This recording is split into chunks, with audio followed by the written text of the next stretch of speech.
This is a tutorial on how you can unlock your phone that shut you out because you're fully out of storage. You will know that you're fully out of storage when your screen goes black and there's a little spinning wheel in the middle. Normally you would just log back in, right? Well, if you do that, then it'll bring you back to that loading screen. Well, I have found a trick to unlock your phone so that you can save your phone from being inaccessible. First, you're going to not unlock your phone. That's very important. First, you need to swipe to the left from the right side of your screen.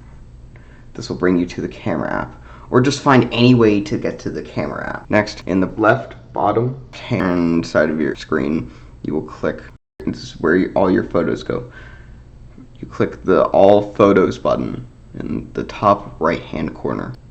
It's going to ask you to log in. That's totally fine. Just don't get to the home screen. So you can see my photos, right?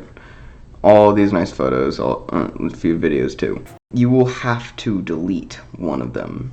Let's say we'll delete this one.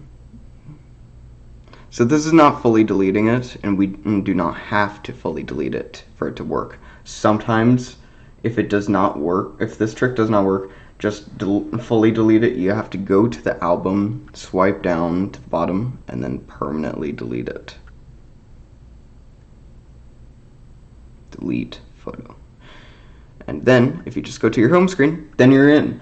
You can do whatever you want until it locks you out once again. You should be able to log in as normal now until it remembers that you have no storage. Also, one last thing, if you want others to see this video and for them to actually get help from this video, then please like the video.